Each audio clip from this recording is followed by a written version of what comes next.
this imperative into the core of your lives. Now, you may not know it, but by sitting in these seats, you are also joining a family, the caring family. And many have sat in these seats before you. And before I go on, I'd like to borrow the provost and explain something. I'd like to take a minute to explain, and there is a method to my madness here. A minute to explain to you the regalia that goes in somewhere. Would that be interesting? Yes? No? Because we have very dignified processions, but very rarely do we actually explain what we're doing. And so I thought I might take a moment to do this. Academia is full of symbolism. And in fact, the regalia themselves have symbolic importance. In fact, when I look at how the Provost John is dressed, his regalia, I can tell a tremendous amount about his academic history.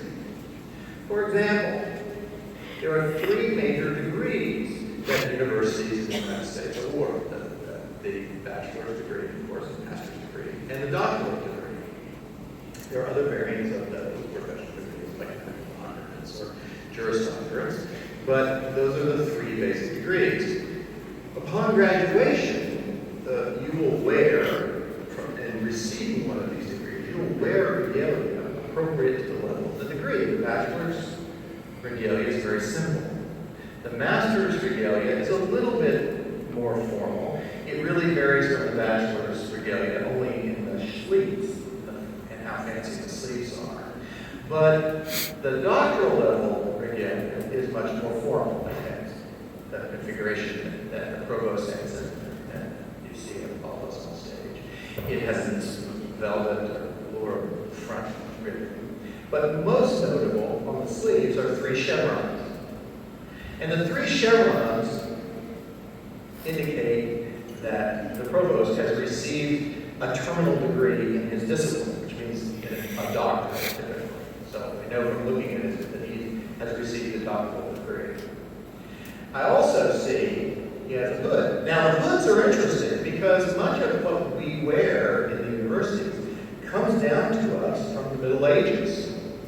And the first professors at universities in the United Kingdom were clergy in the church, and they wore monastic robes.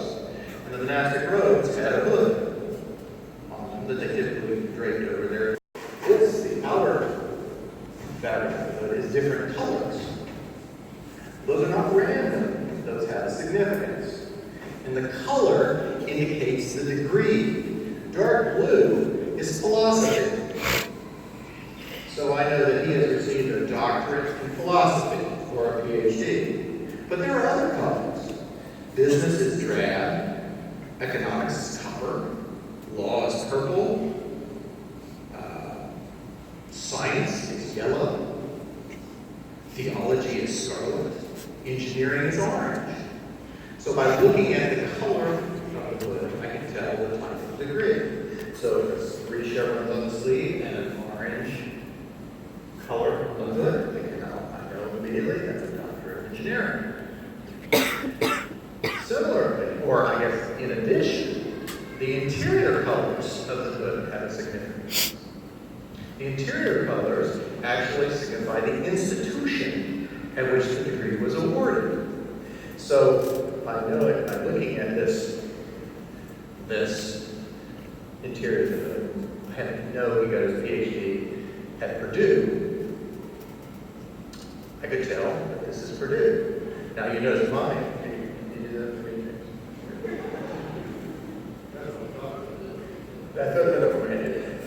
That my hood is green on the inside, and that's the color where I got PhD, which is darker. And the hat, the tam, depends upon the institution, and it's also custom to the institution. There are some universities that have rather, plain tams, and then others that have spectacular tams. But that's a signature of the institution as well. And the gold tassel also signifies a doctoral degree. So there's a code. And in fact, many of the symbols that you see also on the stage The mace that the moderator of the faculty senate carried in. The mace comes down to us. Thank you.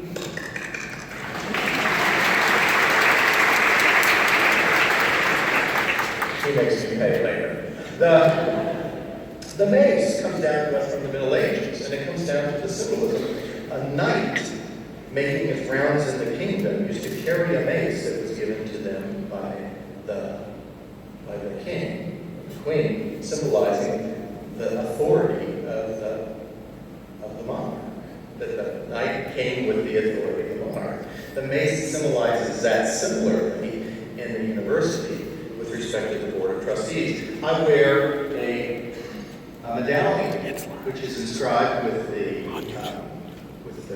seal of the university, and that symbolizes fidelity to the institution. The medallion has all the names of all the presidents who ever served at the university, and that symbolizes the continuity of the institution over time. And my robe is a little different. I have 4 chevrons, and that indicates that means that I hold the office of president for the university, and I wear the university's colors, blue and gold, while I serve as president. When I step down from being the president, I will go back to my doctoral robes or my institution, and the next president will wear the robes of the institution. So there's a lot of symbolism. Most of it goes back to the Middle Ages.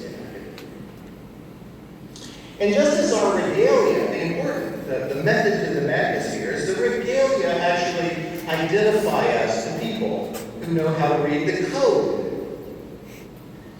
And just like that, your degree from Kettering will mark you for the rest of your life. Because once you graduate from Kettering, no one, and this is important, no one, unless they're from your hometown, no one will care where you went to high school. They won't care about your high school grades or even your extracurricular activities. They will simply not ask.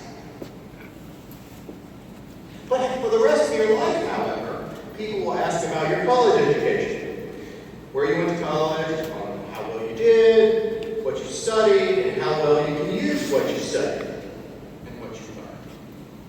So in a very real sense, this is a new beginning for you. This is an opportunity for you to define yourself anew. And part of that is that you are a member of the Kettering family. So let me tell you just about a few members of your new family. The late Dane Miller, class of '69, started a small biotech company called Biomed in 1977. Today, Biomed employs more than 7,000 people and generates more than $2.5 billion in annual sales. Late last year, it was merged with Zimmer to be Zimmer Biomed in an acquisition that was valued at $13 billion. Bob Cable, class of '78, co-founded Benchmark Capital, one of the most successful venture capital firms in the country. He's a legend in Silicon Valley. In fact, everyone in Silicon Valley knows Bob Cable because he made what is widely regarded as the most successful venture capital investment ever when he invested $5 million in eBay early in its history and later sold those shares for $5 billion. Mary Barra, class of '85, is of course the first woman to lead a major global automaker as the president and CEO, as the CEO and chairman of General Motors, and was recently named by Fortune as the #1 most powerful woman in the world. David Kinney, class of '84, is the former president and CEO of the Weather Company, which owns the Weather Channel, which owns the Weather Channel, where you look on your app today to find out what the weather is going to be. That company. They were acquired recently by IBM, and now he oversees the entire Watson group at IBM. So he leads the artificial intelligence efforts at IBM. Remember Watson, the computer that won the Jeopardy tournament? That's led by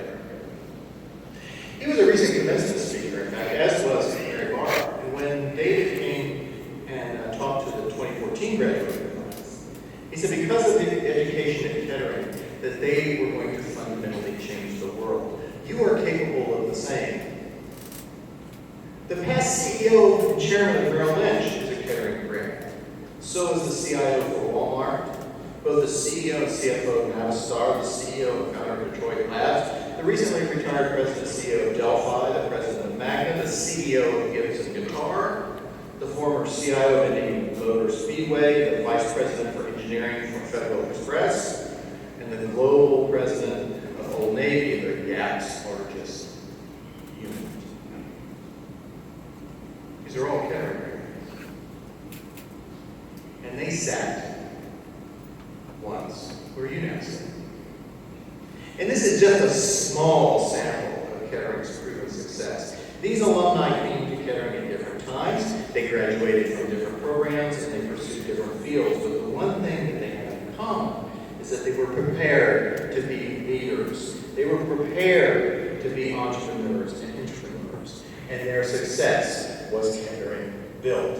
They once sat where you now sit.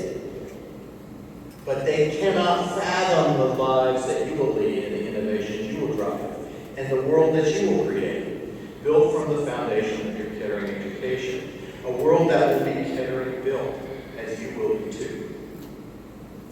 You and we are all part of the Kettering family. You are now part of a nearly 100-year educational tradition that has produced some of the greatest thinkers, innovators, educators, and business people this country has ever seen. Welcome to this great place. Welcome to this tradition. Welcome to Kettering University. So by the powers invested in me, I now declare you students of Kettering. See you.